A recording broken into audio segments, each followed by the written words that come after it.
Well, I want to kick things off formally by thanking you for recommending that we talk about these two documentaries Cool. as a pair, because you're right, it makes for a hell of a double feature. I don't know if there might be a way that people can actually make this a double feature, because one is playing as a Fathom event, right, and then the other I think is opening in select theaters, so you'd have to kind of work it out, but I think you can make that happen. Yeah, I think, what is it, Super Size Me 2 is going to be at the Siskel Center? Is that right? I know it's opening. I think so. Okay. Yeah, and then Fathom Events play all over the place, so that's where the Game Changers, that's the route that they're taking. Right. Yeah, I watched both of these with my wife last night as a double feature. Cool. I actually watched the first half of the Game Changers in the afternoon on my own, and I stopped it, and I was like, we got to watch this together. Yeah.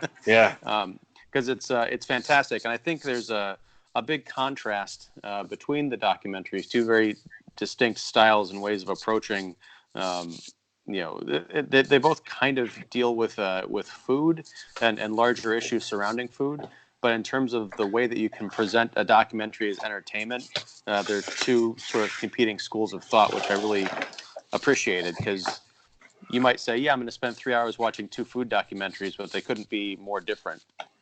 Yeah, I mean, you kind of know what you're getting into with at least one of them, because one of them is directed by Morgan Spurlock. And that's kind of like akin to watching a Michael Moore documentary in a way. Because they both have a sort of a sense of humor and a sardonic disposition about them. But, the Game Changers was really, really refreshing in that it's straight to the point, and it's, kind of matter of fact. It's got the facts indeed intact right there, but it's just, I like the way it's made too. It's directed by the guy who, I guess, the most popular thing that he directed was The Cove, the Oscar-winning documentary. I think it was Oscar-winning, and that was I think his debut, or his documentary directorial debut, and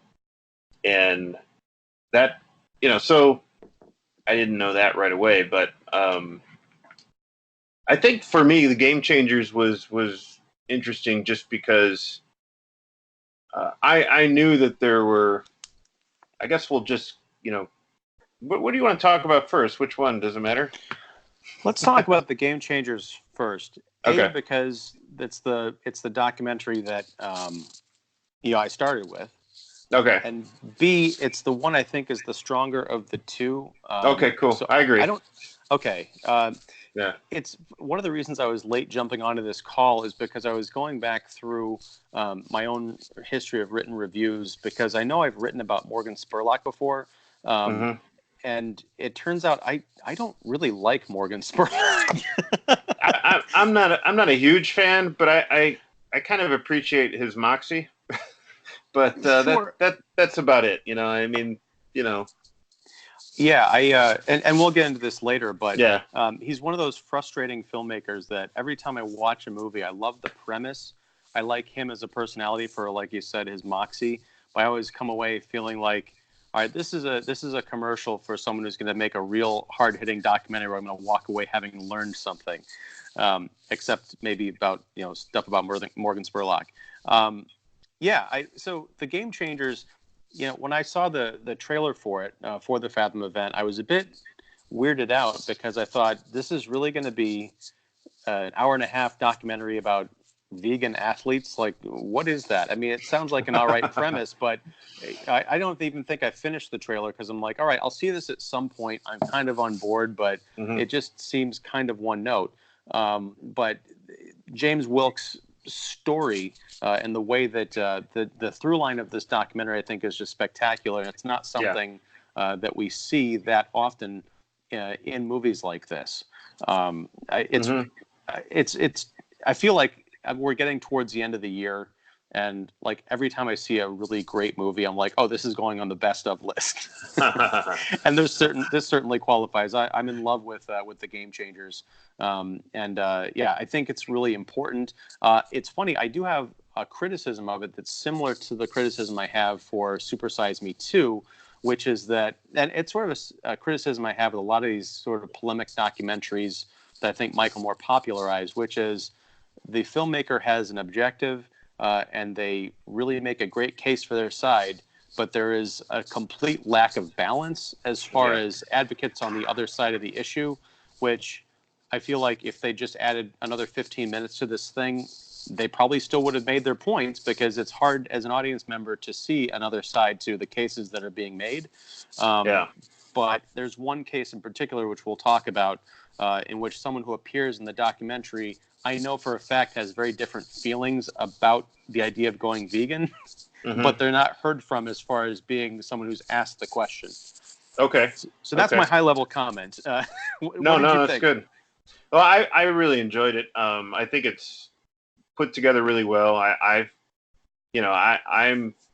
on board as far as veganism. I'm not 100% vegan, but okay. I think what I appreciate about this movie is that its main character was at one point a skeptic, and he's a well trained athlete. He's a former elite special forces trainer and winner of the Ultimate Fighter. This is, as you mentioned, James Wilkes, and I found it very interesting in how it's all about his quest, and his quest is our gateway to this idea of a vegan athlete. I mean, it sounds like an oxymoron, right? Okay, because as the movie describes, we always think of like an athlete as somebody who eats his or her, protein, and that protein comes from, meat, and that meat is from an animal, and this movie kind of debunks that myth, and it's very interesting how it does that. And then, it goes through a little bit of history, but then it catches us up with a variety of athletes who have adopted veganism. So he's traveling the world. He's on a quest for the truth about meat, protein, strength, showcasing, like I said, these elite athletes, also special ops soldiers, and talking to visionary scientists. I like how his journey is. It's not heavy-handed or very preachy, as a lot of carnivores are going to expect going into this movie. It's like, don't at me, bro, about about your plant-based craziness, But I do believe a whole foods plant-based diet is, there's no cons against that kind of lifestyle. There's only pros. I can't think of any cons really. I mean, except for being maybe socially ostracized, but who cares? But or maybe putting a dent in your wallet. But there's ways around that. Sure, and I think especially now with and this is kind of getting off subject, but it's part of, I think, the environment that this movie is coming out in. You've got the Impossible Whopper, the Impossible Burger, which is a plant-based, vegan hamburger patty, and there's a competitor of the Beyond Burger. And there are chains that I saw an ad for KFC meatless chicken. Epic Burger now has the Beyond Brat. It's becoming cool to roll out these vegetarian or these vegan options.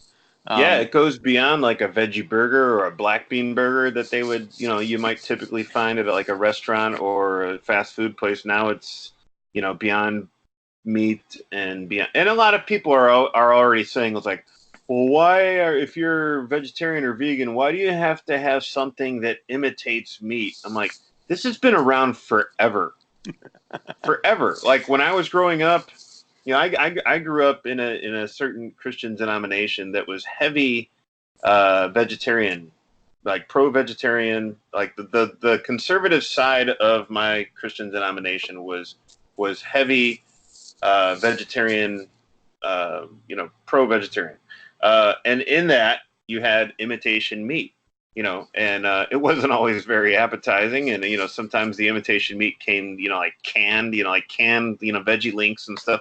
But sure. what I'm saying is it's always been around.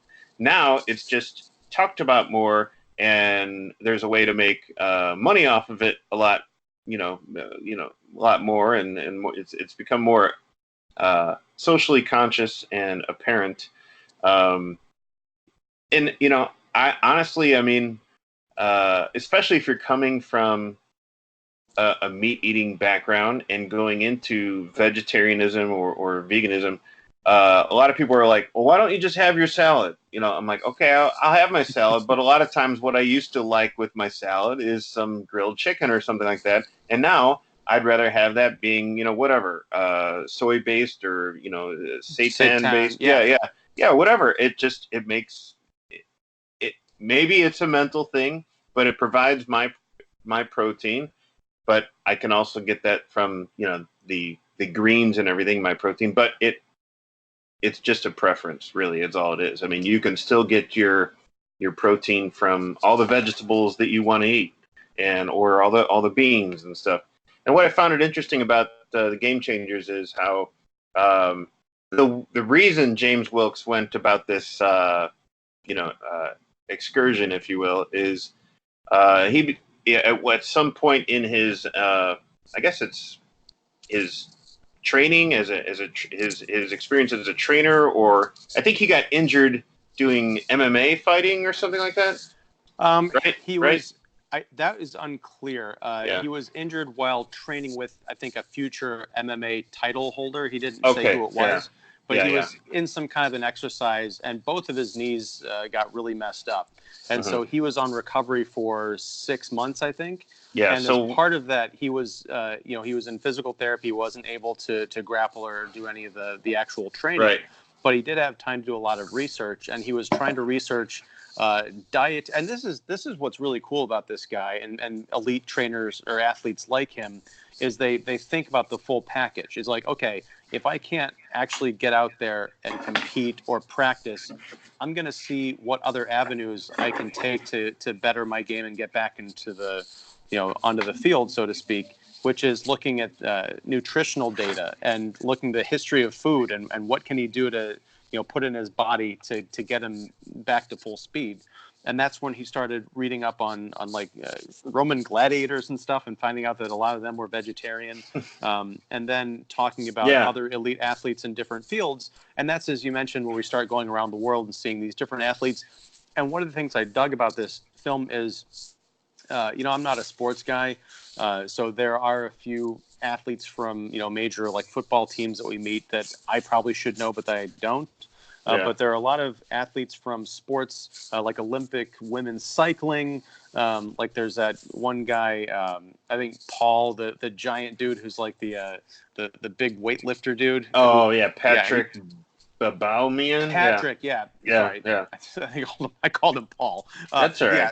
But they're so entertaining. They're such colorful, cool characters who, again, aren't preachy. They're just leading by example. There's that great line in the trailer when someone asked Patrick Baboumian, and he said, they said, how can you eat meat? And oh my God, it's the ox line. Do you know what I'm referring to? Yeah, he said he's like, everybody says, you want to be strong as an ox. And he's like, have you ever seen an ox eat meat? Basically. Yes.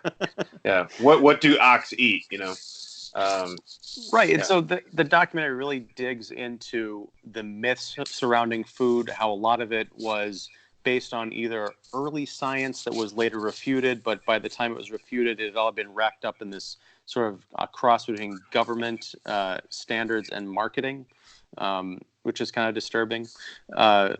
Right. Just really, and there's a lot of great science diagrams and animations about, blood flow and what eating meat and what fat can do to your body.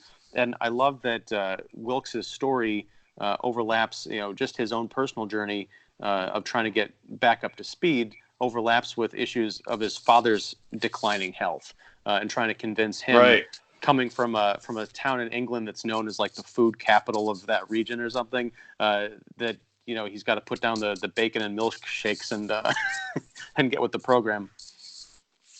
Yeah, I mean, I thought right away it was really interesting because I wasn't sure what approach it was going to take, but even James Wilkes is narrating most of the movie, and it goes right to some old shots of him as a child, posing as Superman in a Superman costume. And at one point, there's even questions that probably his parents are asking the young James Wilkes, and it's like, what type of food does Superman eat, or something like that, or what, and it's like he said something like pork chops or something like that, and that's just that's around the time where he goes into, it's like, when I was growing up, your strength was something that you kind of looked at, and people basically, everyone understood that you have to eat your meat, and potatoes probably, eat your meat, and that's how you become strong. And that's just what I appreciated about that is, like, he's like, but how did this get started? How did this mentality get started? And I forget what I don't know if it was like a politician or some type of a person in some type of authority was basically proclaiming that, yes, eating meat is part of a healthy diet or something like that. Yeah, I think this goes back. There's a panel of scientists there was a big archaeological find, and this is kind of where we get to the looking at the tooth structure of, right, and talking about, oh, well, this clearly means that humans were meant to eat meat, and some of that is debunked later on. But yeah, getting back to this idea of an idea takes hold in an age when there's not a lot of information or the ability to circulate information widely. So if you've got a counter argument, you've got to be able to broadcast that through the same channels that the person making the original argument was able to do, which was not always easy to do. So it's kind of like whoever has the biggest megaphone and gets that information out, blast out first, kind of has the say. They go on the record, and then you've got people writing standards about that, and it becomes very popular. And it's also an easy narrative to follow, because meat tastes great. And getting back to something you were talking about earlier, getting down on people for eating stuff that replicates the flavor of meat. I mean, I've said for years that when they can make barbecue ribs out of vegan material that tastes just like barbecue ribs, I will stop contributing to the murder of cows. Well, I think they already do that with the McRib, don't they? Well, yes, because that's not technically any identifiable meat, but I think it still qualifies. There you go. But I actually had a Beyond Burger today. Went to Epic Burger. Oh yeah? Okay. Yeah. I that's the thing, is some of these, it's not just, and a little bit of this overlaps into Morgan Spurlock's documentary, the acceptability of the vegetarian and vegan options. A lot of it comes down to food scientists, because I think it was either the Beyond or the Epic, I can't remember which of the two, they engineered it so that it actually bleeds. Yeah, that was Impossible. Was it? Yeah. Okay. Yeah, the Impossible Burger. Well, they don't replicate that with the Impossible Whopper. I had one of those a couple weeks ago, and it, the real Whopper tastes better. But the cool thing is, you realize just how much of that sandwich experience comes down to what else is in the sandwich. Like, you kind of taste the flavoring of the Whopper meat in the Impossible version of it, but it's also like the mayonnaise and the lettuce and the tomato. Right. It's like a flavor package. Sure, You're not eating it and thinking, oh, this is just lunchroom meat. It tastes kind of like a Whopper, right? It's getting better, is what I'm saying. And what's funny about that is Burger King has had veggie Whoppers for a long time. Yeah, they were the Morningstar veggie patties, yeah. Yeah, before this Impossible thing. So, I think it must have been a recent deal that whoever's making Impossible Burgers struck with Burger King, that now they're doing exclusive, veggie or vegetarian option burgers, and now it's just Impossible Burger. Or I don't know if it's just the name that's catching, Impossible Whopper. But it's for those who aren't like totally haven't been completely in the know of what's been going on. I think it's just something to check out. They've got Impossible sliders at White Castle. Do they? They actually that's right. Yeah, punch. Yeah, I did see that. And that's the thing is, I don't know I'm not sure if they even have the Morningstar veggie things at Burger King anymore. I don't know how well they sold, but I can imagine because they're just veggie burgers, that's not going to catch the curious Whopper fanatic. Like they're not going to be like, oh yeah, I'll just eat this thing that's made out of beans and seeds. They're going to want to eat something that's being advertised as tasting just like the Whopper. Right. Or I know that like my wife's vegetarian and I'm mostly vegetarian. I think even when we go on road trips, it's hard to find a place that. So I do recall that we could always think, oh, Burger King or Subway. Burger King has the veggie burger. And so I think that those who are looking for it are going there because they have a vegetarian option, not necessarily because of the taste, but yeah. Anyway, game changers.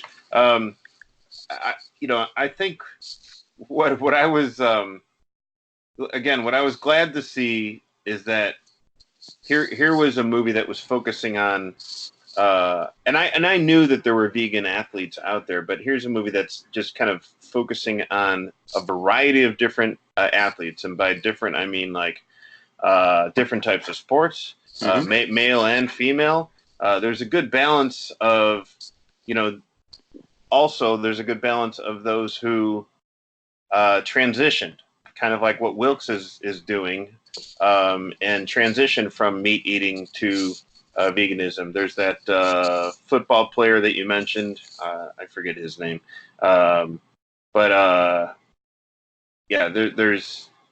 There's also I think most of the women. It seemed like most of the women that they've featured were already or had been for a while. Had already chosen the vegan lifestyle.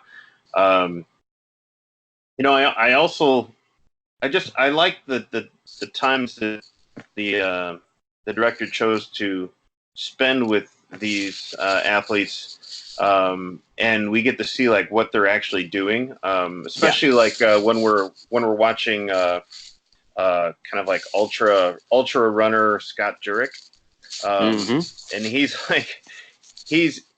I think he's been a vegan for a while, and I was pretty impressed with. I don't know if he's accomplished it already or he must have already done it, but he was going to be basically going from the southern point of the Appalachian Trail all the way to Maine, the northeastern point, all like running it, and so obviously that involves many days and everything, but just the fact that Wilkes is like, how this guy can be doing this on a vegan diet, I didn't it baffled me, and so it was interesting for him to like spend time with Scott Jurek, whether it's in his kitchen or and then they show footage of him running what we assume to be the Appalachian Trail. It's interesting that a lot of this a lot of these attempts at these athletic feats are even out there that we didn't even know about. Yeah. Well, and I like the fact that you mentioned that we spend time with them, watching them do what they do. There's some beautiful, regular speed photography, but also some great slow motion photography. And a lot of the, even the female athletes, there is an Australian runner, and I'm looking at IMDb, and they don't have any of these people's pictures except for frickin' Arnold Schwarzenegger. It's just names. You're talking about Morgan Mitchell, I think. Okay, we'll go with that, and if it's not her, I apologize. But watching her talk about running and actually seeing her running and the slow motion photography, I kept thinking of like watching horses in slow motion. And a lot of the athletes where you can really see their legs and their arms and their pecs like kind of rippling. You realize how lean they are, but how beautiful you can see everything just working in harmony and the power behind it. They keep talking about using food as fuel, and this is, I've heard that term used before. Yeah. You shouldn't use it as junk or just, recreationally, but something to fuel your body and help you get done what you need to get done. And this documentary really drives that home, because these are well-oiled machines, and they talk about their accomplishments. The cyclist was saying how she and her underdog team came back from like no one had ever come back from a deficit of 1.275 seconds. I'm like, what? Yeah.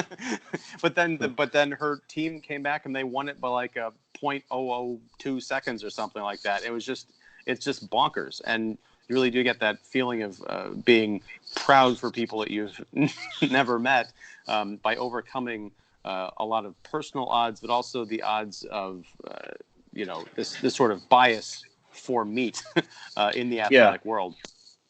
Yeah, it's. I think if you're not aware of, and you and I aren't really into sports. And I'm, as we know, I'm training for a marathon, so I've become a lot more, aware of kind of what it takes to get your mind and body aligned. And I've watched enough documentaries like Forks Over Knives, and Food Incorporated, and other movies that look at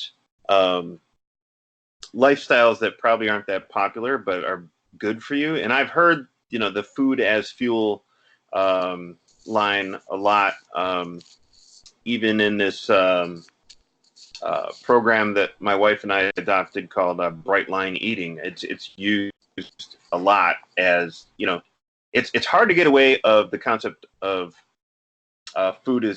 it's hard to get away from food as comfort or entertainment.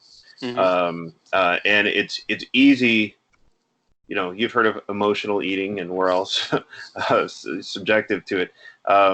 But when you look at these athletes, it's easy to see how they could adopt this food as fuel lifestyle mantra, if you will, because I mean their life, their career is really dependent on where their body is at, and how they can develop it and better themselves. And diet and what you put into your body is the huge element, probably the most important element of working with your body as they do. Yeah, just as someone who's, again, not athletically interested or inclined, my big takeaway from this documentary is, if these people can adopt this lifestyle, I'm not going to go full vegan, at least not right now, but to try and be more conscious of, the way I eat and what I eat. If they can do this in order to, say, do the battle ropes for, an hour plus, as James does, later in the film, then I think, well, hell, maybe if I switch some things around for a month, it might help me not be dragging my butt out of bed, or not hit that 3 p.m. slump at the office. Just have that fuel to have that alertness of mind and of the body to just get up and be able to move and avoid these kind of slumps that come from emotional eating, or just eating at bad times of the day and eating bad things at all times of the day. Yeah, I mean, the most convicting element of the movie is the before and after that we show, with when the athletes, I think it was the bodybuilder, but also the football player, was saying, man, I wish I would have adopted this, earlier on. If I wish I would have known, because they could definitely tell a difference in their energy, their recovery, the way their body recovers from, injury or practice, extensive practice. And I also like the footage that they showed. Is like, typically before a game, you see all these athletes, the team members, totally chowing down on a dinner, and it's all like, lamb chops and steaks and, some kind of heavy meat, with side salad. It looked like a couple of these guys straight up had like quarter portions of cow on their plate. Yeah. I mean, wow. Yeah, it looked like, like the way, like a brontosaurus burger used to be put on a Fred Flintstone's drive-through order. It's Totally. like, geez, yeah, eish. And it's people love their meat, just like Americans love their meat just as much as they love their guns. It's like, and here we are on Labor Day when everybody's grilling, and honestly, I've gotten to the point where if I do eat meat here and there, I mean, I definitely feel it because I'm not eating it that much. And if you go without eating meat, like just even trying, it's kind of like trying to cut sugar. If you try and cut something for 10 or 15 days, and then you taste it again, you really feel it. You really feel the difference. The meat just kind of weighs heavily on you.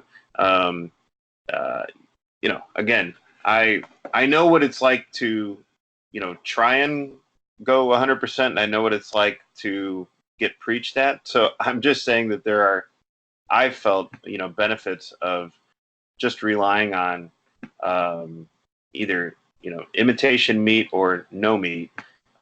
There's even a book out there called No Meat Athlete. I mean, it's not just this documentary out there. There's a lot of, evidence out there, as this movie is exemplifying, but there's a lot of truth to what we see. And I also like that this movie is incorporating the use of a gentleman named Rip Esselstyn, and his father, who's the doctor. Dr. Esselstyn is one of the key founders behind Forks Over Knives, this approach of it would be, I don't know if you've seen that documentary, but it's worth checking out. But it's better to use a fork now in your life, use a fork wisely in your life now, than to have a doctor later use a knife on you.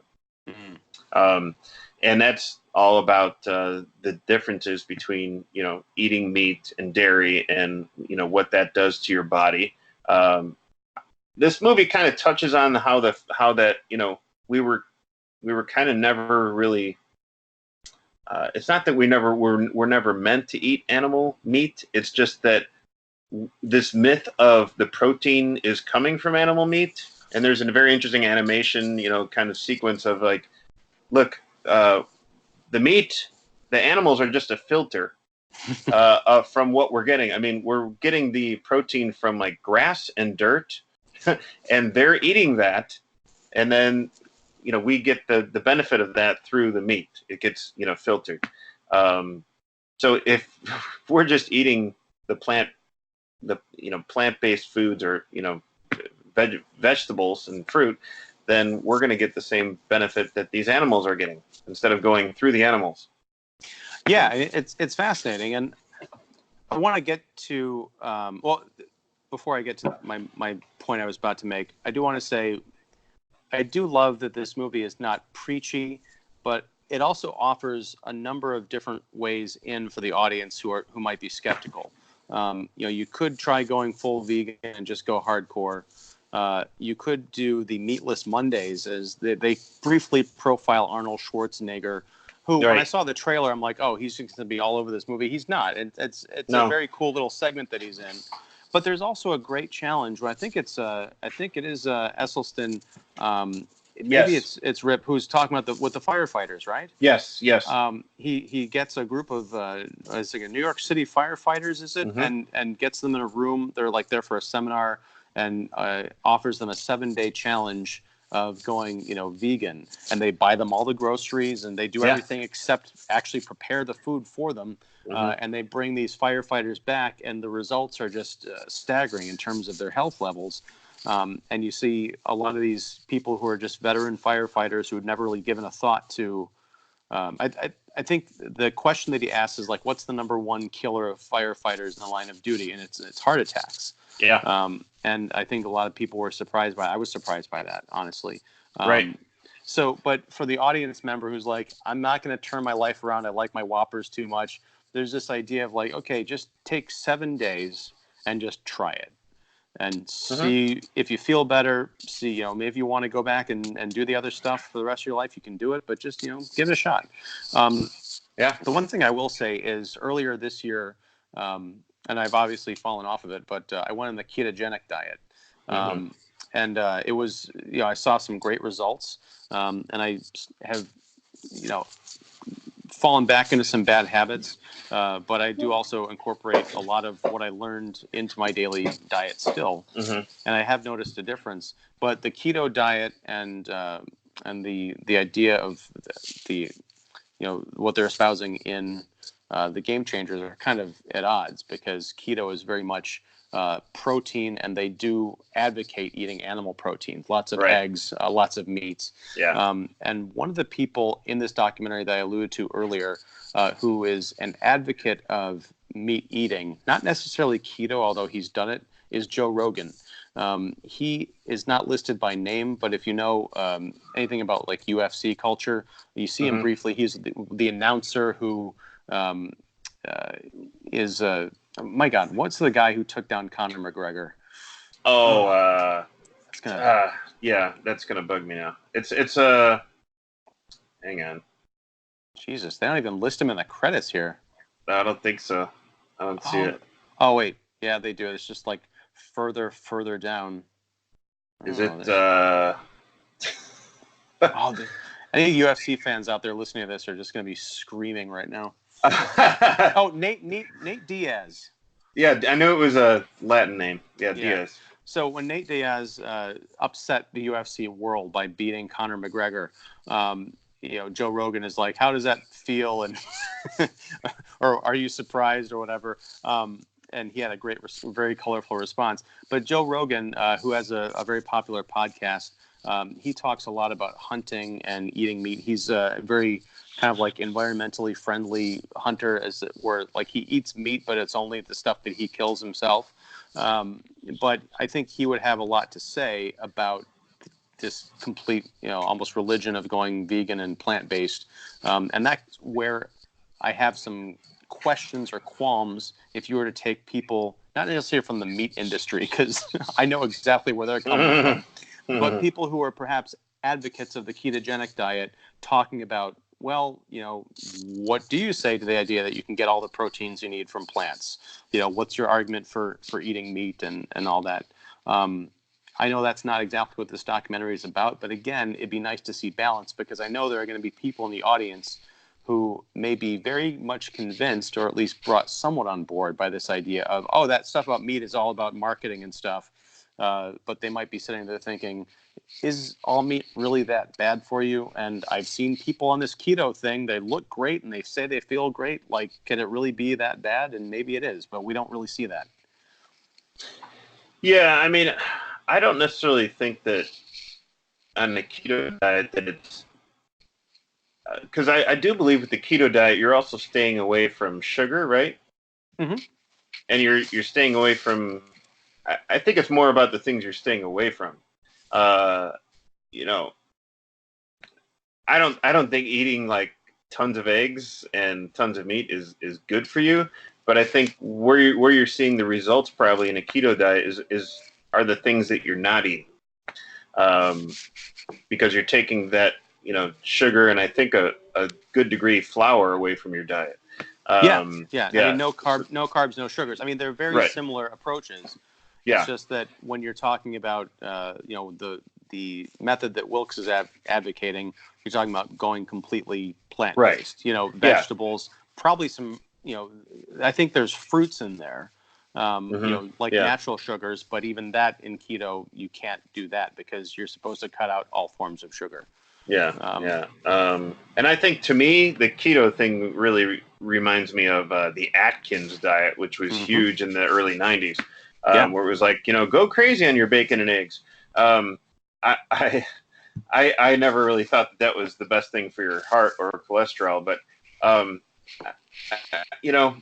I think, like you're saying, at least trying this out, eating a lot, replacing, even if you're doing meatless Mondays, trying that, or if you're trying to replace like steak, pork, or beef even with all sorts of different beans.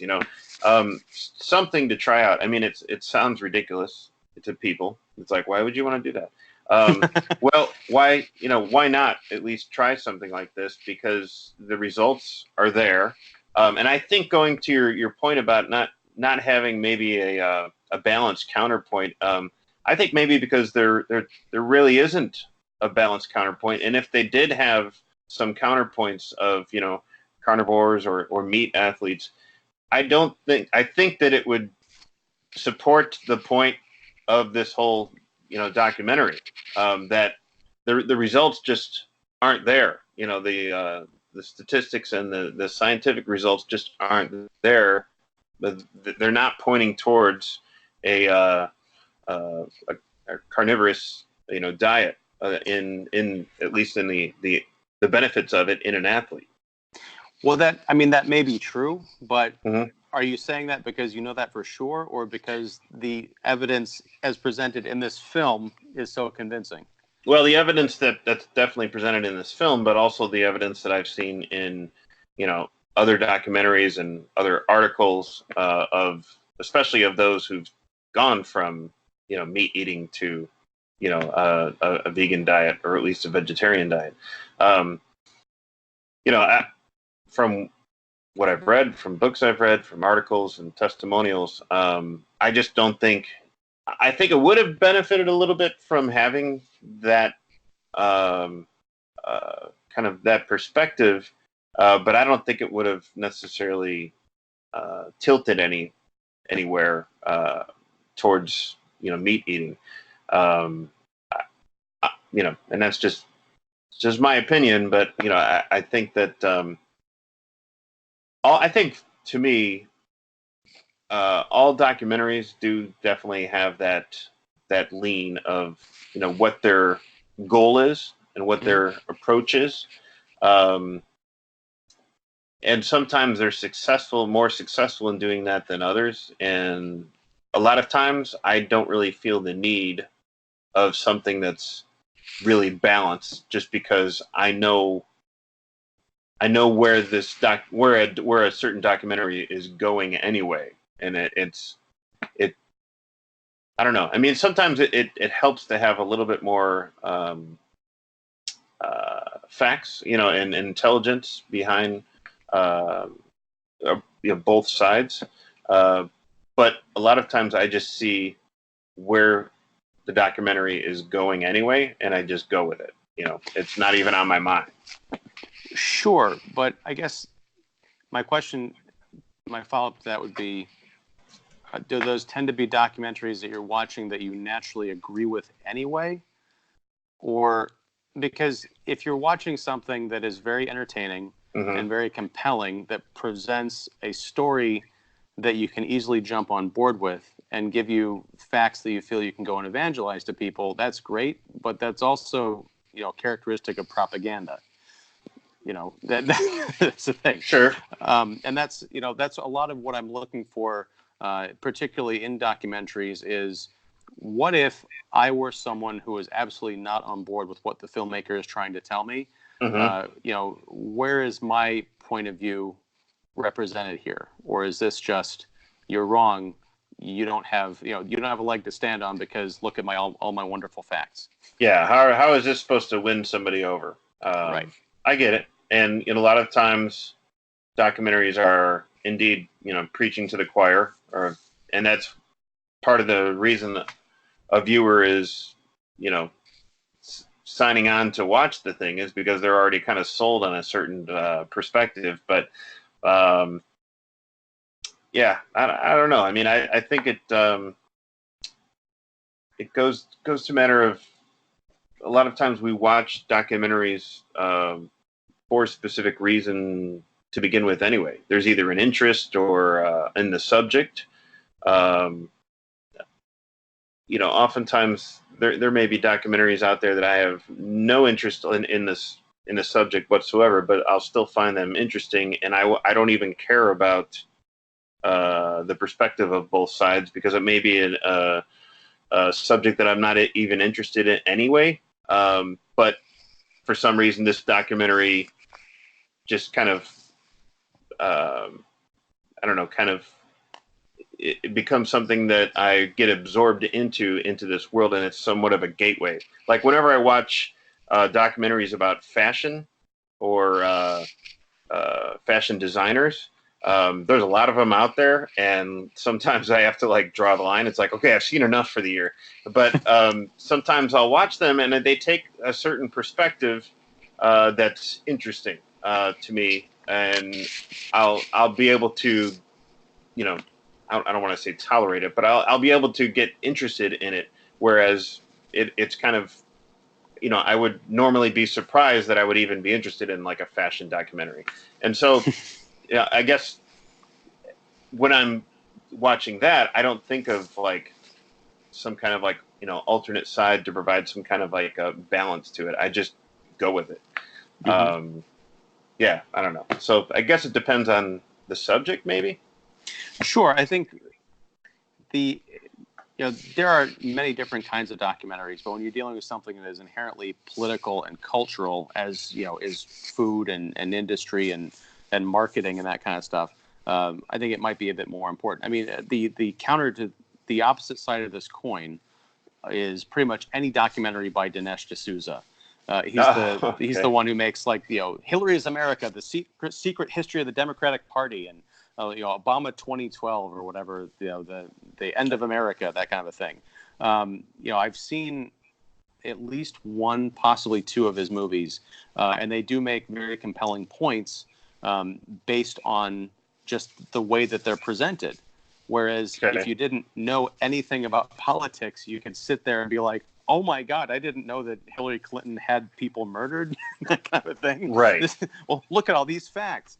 So that's why I think it's a slippery slope. Not everything has to be on this, you know, crazy political gauge where you have to have this fair and balanced approach, no pun intended. But it's just that when I'm going into a documentary, I'm just hyper aware of, okay, they really want to sell me on this point, and they're doing a damn good job. What am I not seeing here? Right. Well, I think that the Game Changers, which is directed by Luis Cihoyos, is one of those that I think would be beneficial to any viewer wherever they're coming from. And hey, you know, if you are the Arnold Schwarzenegger completist, you're gonna have to check this out. You know, it's like, you know, just as you watch Killing Gunther, you're also gonna have to watch this. Oh, no. And briefly, before we get into the documentary that I actually have a problem with, I realize I've been going kind of hard on this movie, even though I adore it.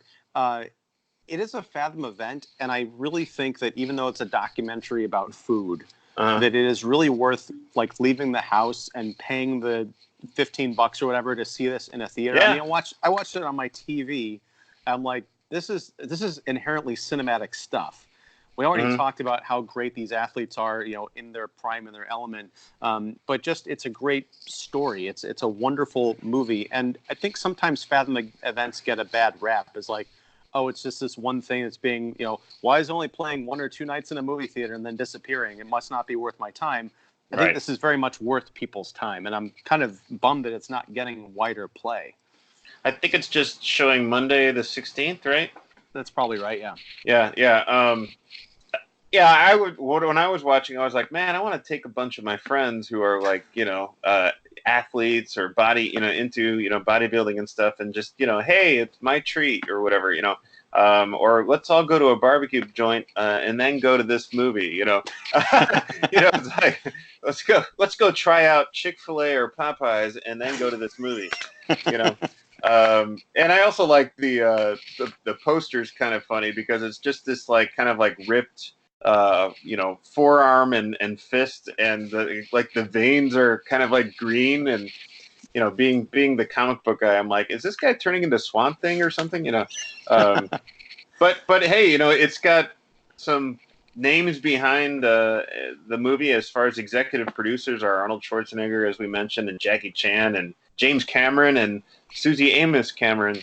You know, it's like I'm wondering, I'm like, okay, are the Camerons vegan too? I mean, I guess they are. Is Jackie Chan vegan? That's what made me curious. Yeah, I don't know. That's probably a whole other great story in itself. Yes. But moving right along to the other, Chicken. yeah, quote unquote documentary, Super Size Me 2, Holy Chicken. Did you know that you needed a sequel to Super Size Me? No, I didn't even really need Super Size Me.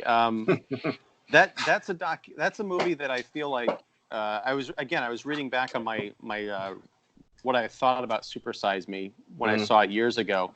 I think I described it as kind of like a Michael Moore knockoff that was pretty much driven on the strength of Spurlock's personality and also the gimmick of it, which is I'm going to eat nothing but fast food for 30 days and see what it does to my body, and intersperse some industry, insider stuff in there too. And he did an interesting series, I think, on FX years later called 30 Days, where it was kind of the same thing. He'd get someone to do something for 30 days and just document what happened to them. I hope they got paid well. They got paid in prestige, David. Exposure. Yes, of course.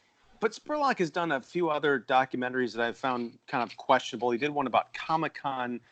He did one called Palm Wonderful Presents the Greatest Movie Ever Sold. Yes. These kind of like weird diminishing returns, ultra stunty films. And so I'm not surprised that he's doing a sequel to Super Size Me. I want to see the real documentarian version of what he's trying to do in this movie, because I think there is some great stuff in here about the fast food industry and marketing, and even America's chicken farmers.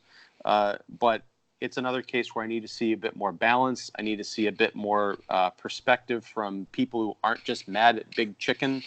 And I also am puzzled by, I guess we'll kind of get into spoilers here, but what Morgan Spurlock ultimately hopes to accomplish with this movie seems to be it seems to be to the detriment of the people he's allegedly supporting in this film. I guess you're probably alluding to the farmers. Farmer John or Farmer Joe or whoever. Yeah.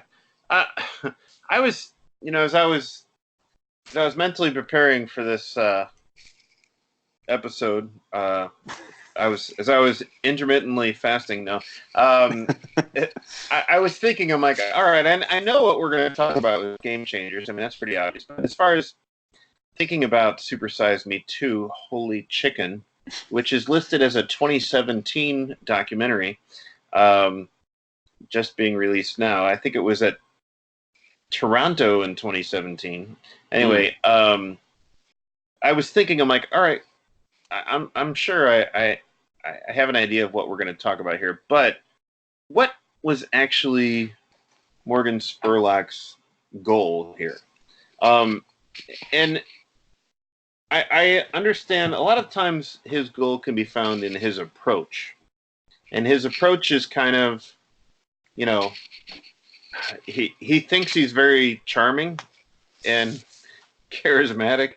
And he thinks he's kind of like, he's assuming that the audience is, in on it with him, and kind of like we're all kind of nudging and winking along with him. But that's not necessarily the case. At least not for me. I mean, a little bit of Spurlock goes a long way. And the fact that his first documentary, I think it was now 12 years ago, Super Size Me, the fact that somebody, the director himself, is willing to subject himself to McDonald's, wasn't it for 30 days? To eat McDonald's every meal, breakfast, lunch, dinner. And the whole idea was, if they said, Super Size Me was a thing back then. If they said at the register, do you want the super size? He had to say yes. Do I really want to see that? And do I really want to follow somebody who's stupid enough to do that to himself?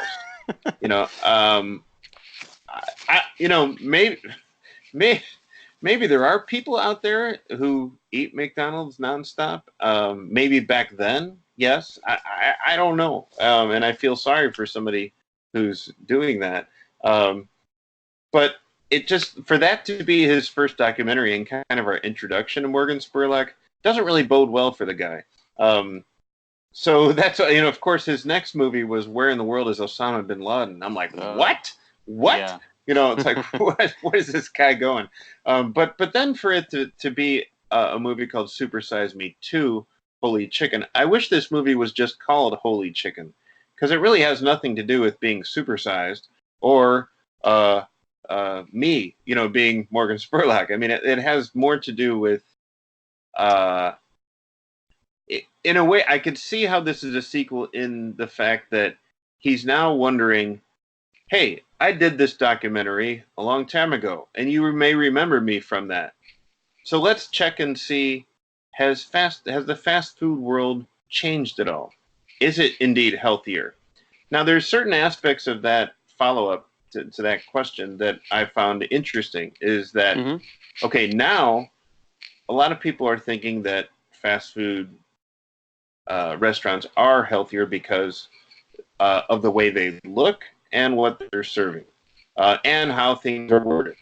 And that's all marketing and advertising and profiting, okay?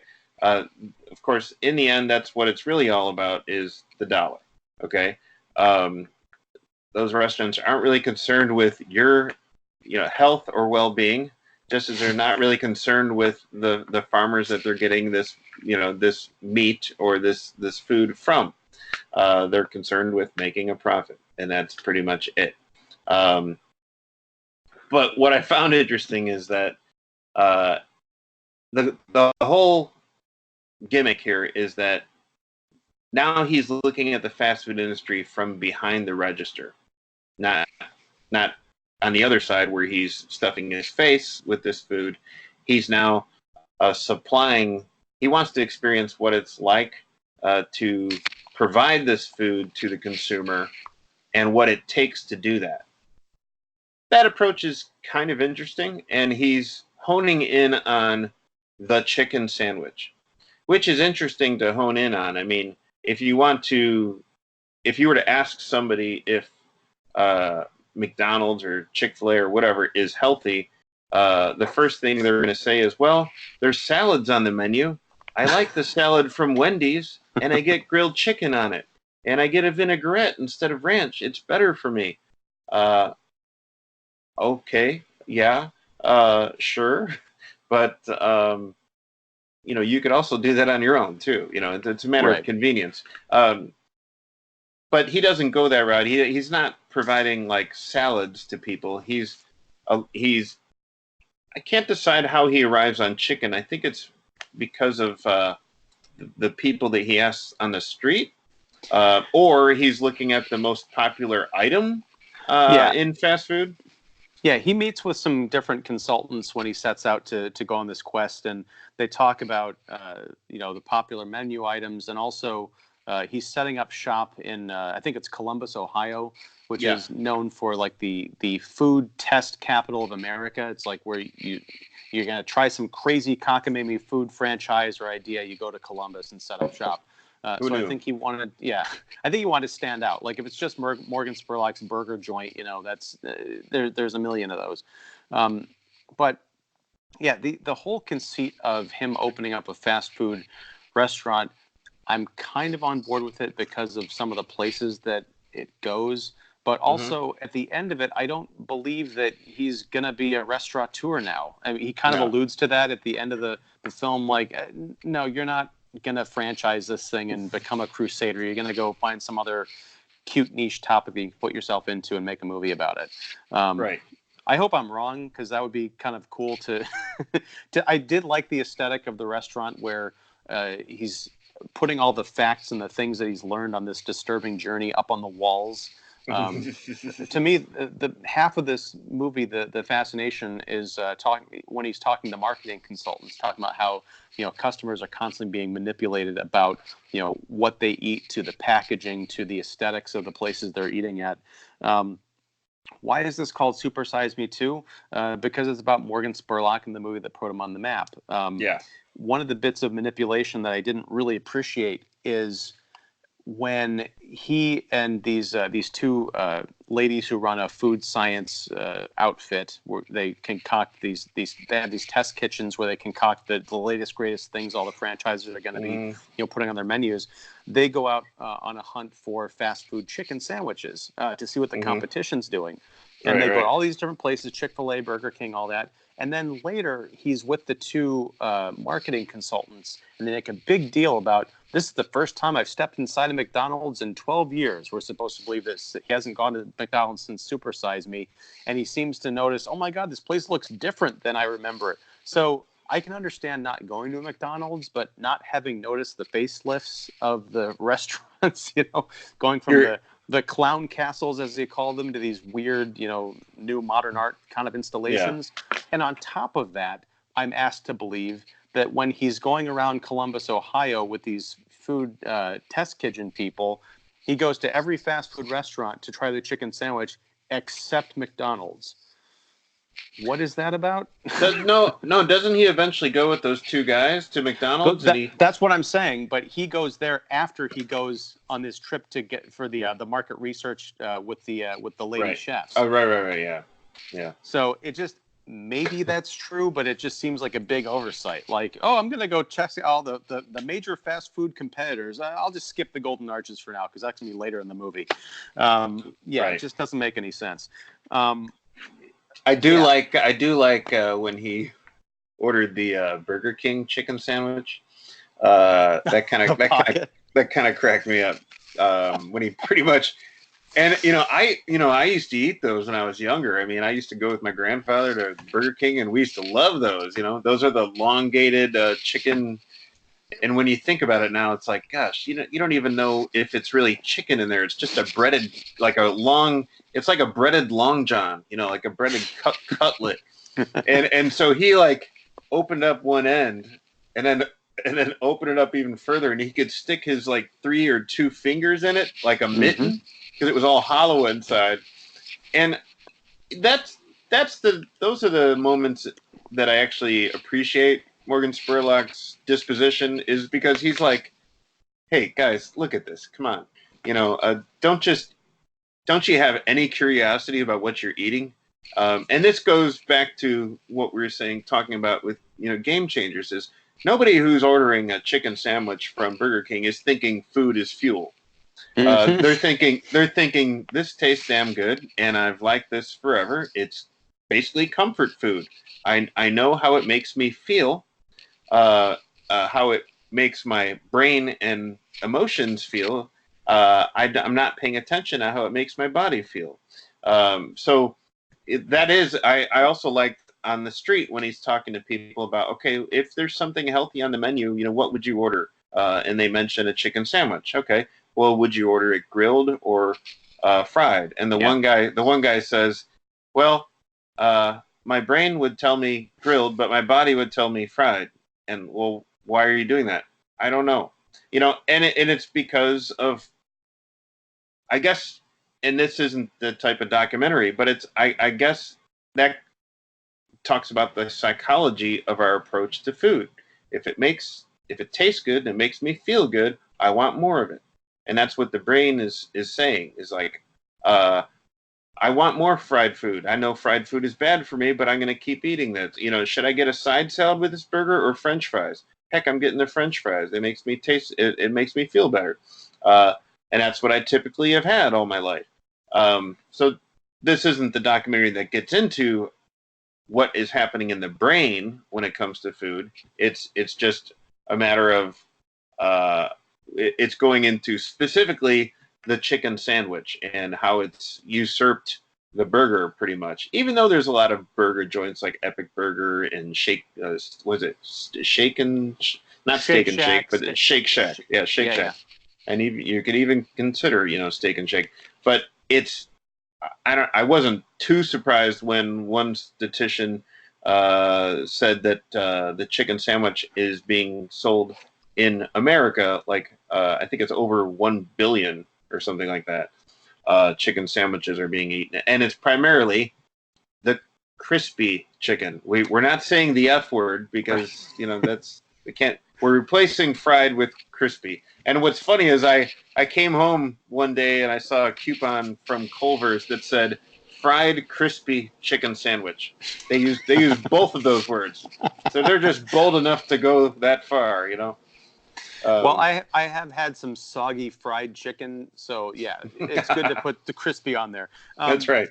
Yeah, and that's another detail where they're talking about the psychology of the marketing of replacing words, Right. to make them more attractive to the consumer, to kind of go with cultural tastes. I mean, I almost wish someone could have melded like extended Game Changers to address the issues that come up in Super Size Me 2. Yeah. Because I think Spurlock, yeah, you're right. That thing with the chick mitt, I think is what he called it when he stuck his fingers in the Burger King patty. That was funny. I actually laughed out loud during that. Yeah. I feel like he's a great kind of court jester side commentator who needs a serious documentarian to go along on this, like a ride along with. Almost to sit on him, right? Sort of, yeah. I mean, like the thing is, I want to get Morgan Spurlock. He's had the same look for 12 or 15 years, and even when he's on the farm, he is able to rent out space at a hatchery, I guess, and he's able to get thousands of baby chicks to grow to be full bred, fully grown chickens. But when he's sitting there with the farmers, like, I'm conscious of what the people that he's meeting with are wearing, and they're like in t-shirts and jeans and maybe a baseball cap. He's like in a camouflage baseball cap with frickin' overalls, looking like he's getting ready to go duck hunting. I'm like, it's just it's very much this almost an elitist attitude, like, oh, I gotta dress the part, I'm going down south. I'm like, I just don't feel like he understands the people that he's working with. And that gets back to the point of, at the end of the movie, and again, we're kind of spoiling it, he's talking about how he wants to take Holy Chicken and franchise it with the direct aim of turning people off to eating fast food chicken, which his friend, who got in a lot of trouble with the big chicken industry, shoved down to a number 11 of 11 in terms of production, allegedly, for colluding with Morgan Spurlock. That move is going to get his friend put out of business. Right. Eventually, if he succeeds. I'm like, okay, so can we have another documentary about how his friend feels about that? And what's that conversation like? Yeah, I mean, because there's a whole cause and effect of all that.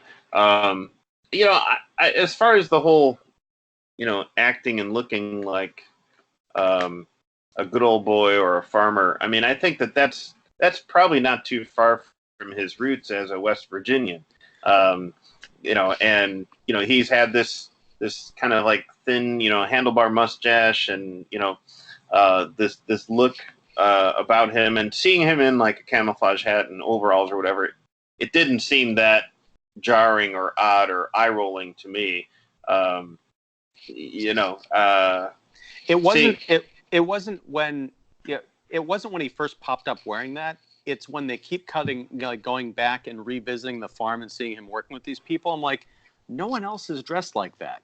Like, it just feels to me like it's like he's cosplaying or something. Like, I'm going below the Mason-Dixon line, I better get my camo on. Yeah. And as far as the handlebar mustache, I get it, but it just goes back to, again, this idea of Morgan Spurlock as a brand documentarian. Yeah, I mean, that's his look. Yeah. That's what people know him fine. for. That's fine, but he's... Not that it's disingenuous, it just feels a bit weird to be watching a documentary that is eschewing corporate advertising and glossy propaganda tactics that is engaging in this glossy advertising and sort of propaganda tactics as the aesthetic. And when he kind of already has his own brand, I mean, that's what I'm saying. Yeah. Yeah, so let's talk about his approach to what he sets out to open up his own restaurant out of an old Wendy's in Columbus, and he's calling it Holy Chicken. And so his goal is to say, hey, what if is it possible for me to provide a really healthy chicken sandwich to the public? And for me, in order for me to understand why, chicken sandwiches are selling 1 billion a year, I'm going to have to, get behind the register, and I'm going to have to grow my own chicken, and I'm going to have to, do all this stuff. I found it, I like that mentality of, to understand it, I'm going to have to do it. But again, a lot of times his kind of tongue-in-cheek kind of, quote-unquote charm gets a little bit in the way of my appreciation of what he's doing. I did like the fact that, so I enjoyed the process of kind of educating the viewer on what it takes to actually get your own chickens and raise them, what you have to go through, and what you can and cannot do. He winds up calling his farm Morganic, right? Yeah. Isn't it Morganic? Yes, Morganic's Fresh Farm. Yeah, jeez. So yeah, he has to go through a lot of jump through a lot of hoops to get his own chicks, and then he has to watch them grow, and it's something that I wouldn't have thought of. Yeah, and there's also USDA certification, which there's some really eye-opening stuff there. Yeah. Although it gets muddled in with this weird subplot about he's calling up people to ask questions, like industry folks, and he finds out he's kind of being blacklisted, and there's people spreading the message, hey, Morgan Spurlock's doing a documentary on our industry, no one talked to him and all that, and he's treating it like it's this big conspiracy. And it's not really, because I guarantee if someone was going to do a documentary about how Morgan Spurlock makes fake documentaries, he would have his entire production team treat that person exactly the way he gets treated by Big Chicken. Right. It's not that surprising that, their response is such. I think that for the people who are watching this that are really familiar with, say, like the term Big Pharma, that they may or may not be aware of the term Big Chicken. And that's basically the major companies that are kind of the only ones who are distributing or manufacturing chicken. Was it Tyson, Purdue? There's like six of them. Coach, the Cokes, yeah. And I forget the others, but growing,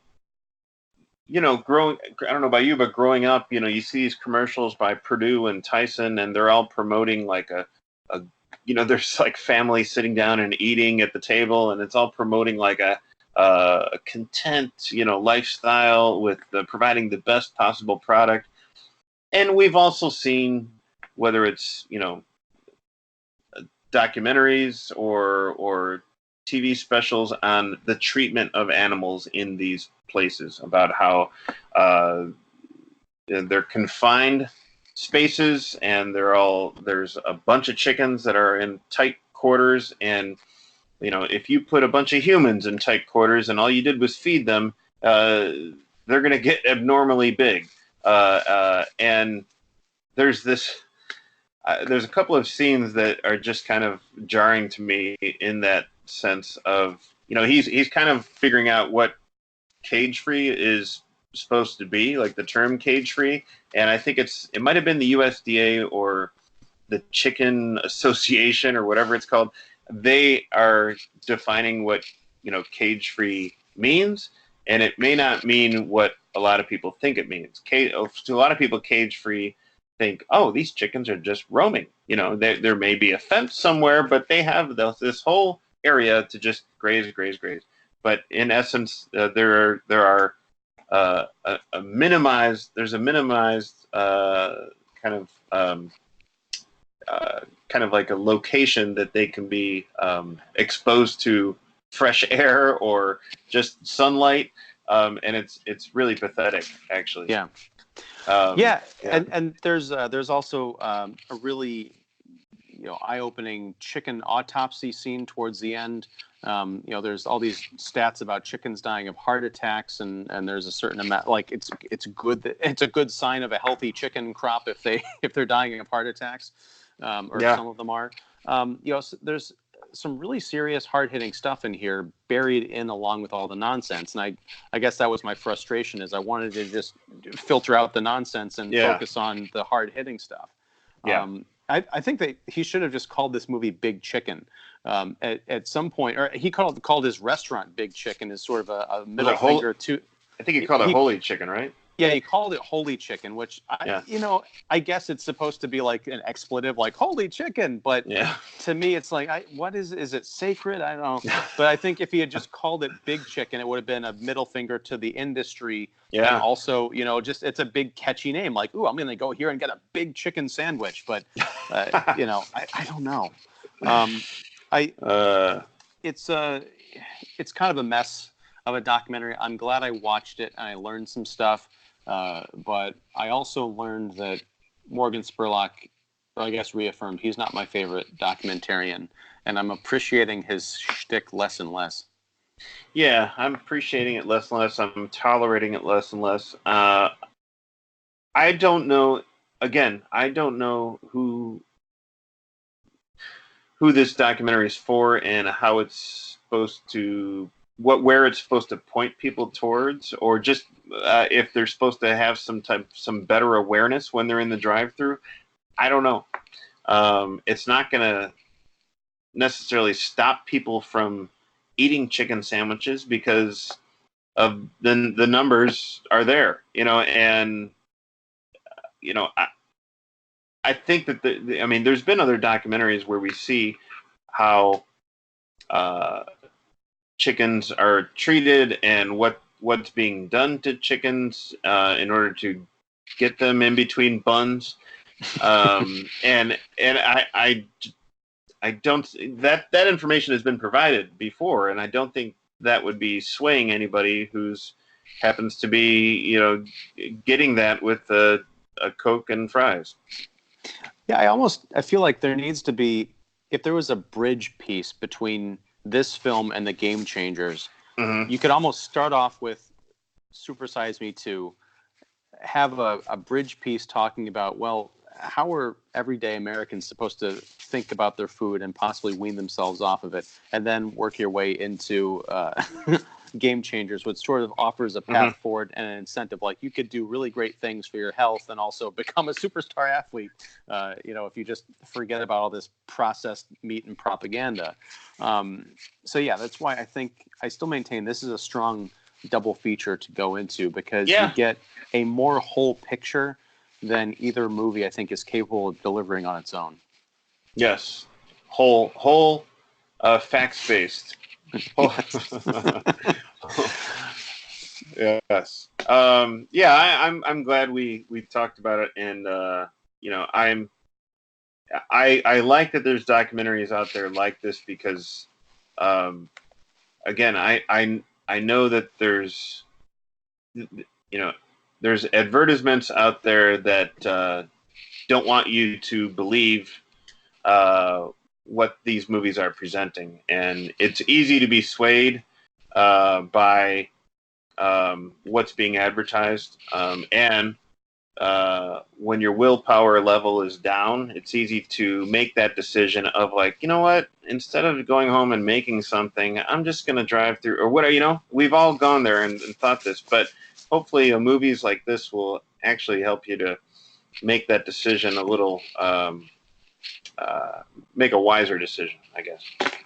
Yeah, and even if people are having trouble kicking the fast food habit, there are options that you can eat at fast food places and not just have the salads. Like, I remember last year I was doing another diet, and I found that there was stuff that I could eat at Chipotle. Chipotle was one of 2 fast food restaurants that this diet allowed you to eat, and you could get, I think, 1 or 2 things there. But what you could get there was pretty amazing. You essentially take you order the carne asada burrito or something, but instead of the flour tortilla or whatever, you get it as a salad, Oh yeah, Yeah, like the yeah, salsa and the beans and stuff yeah. like that, and it was delicious. I'm like, Mhm. if this is healthy eating, sign me up. Yeah, So yeah. yeah, there's ways to turn things around if you're so inclined, and it doesn't have to be as regimented and as judgmental. And I think it's a very personal decision that everybody has to make. But I think the acceptance of healthy eating and the sort of mainstreaming of it is, like we said, Burger King has Impossible Whoppers now. It could become kind of cool, and I think health becoming cool, there's nothing really wrong with that. Yeah, and I think out of the two documentaries that we watched, I think Game Changers would be the one that would steer me towards other documentaries, Yeah. as opposed to Super Size Me 2. I'm like, okay, I saw that, yeah, whatever. I kind of knew a lot of that stuff anyway. But Game Changers definitely had me more interested in some of the people that were featured there. Like, I think after I saw Game Changers, I saw the runner Scott Jurek in another movie called Running for Good, which is on Amazon Prime, and that's an interesting documentary about a vegan marathon runner, Fiona Oakes, who takes on this grueling challenge in the Sahara Desert, which is like a 6-day run, and she's a very interesting subject. So that's called Running for Good, and he's in another documentary about it's called From the Ground Up, which is also on Amazon Prime, about former meat-eating college football player Santino Panico. Goes on a journey to rediscover the athlete within. So, Game Changers is could be a game changer for the way we look at athleticism, but also it could be our gateway to other documentaries like it. That's why I would say that Game Changers, for a variety of reasons, is the better documentary of the two. But this is a very interesting double feature. Yeah. Well, again, I can't thank you enough for recommending it. It was a it was a great night with my wife, and it was also a great evening here talking to you about it. Yeah. So yeah, I think What did she think of it? Did she watch both of them with you? yeah. Mm-hmm. And she really liked both of them, and we actually had a conversation about the keto diet because she's still very much into keto, and I've fallen off because I go to the merchandise mart every day for my job, and it's fast food central. Yeah. But we're talking about that conflict of what the two different kind of philosophies preach as far as what you put in your body, and because when I had watched Game Changers, that first half of it, I went out in the living room, and my wife and my older son they were playing video games, and I was like, we got to watch this documentary together, and we might have to go vegan. And my son was like, no, I love eggs. And and my wife gave me the stink eye. She's like, no, we're not going vegan. But but I think she understood after watching Game Changers with me all the way through more where I was coming from, because I'm looking at it as a guy who's approaching middle age, and looking at James Wilkes, his dad and their relationship, and those kind of health concerns. It's like, yeah, that we don't have a lot of time on this planet, and we have even less time if we don't take care of ourselves. Right. It's kind of the thing that hit home with me, for sure. Yeah, no, I agree. And I could talk on and on about it, but we have to end this at some point. Damn it. All right. Well, cool. Thanks again, man. And we'll be back talking about something soon. I wonder what it will be. We'll talk about that when we turn the page to the next chapter. Yes, chapter 2. Anyway, have a good man. I'll talk to you later. All right. Bye-bye.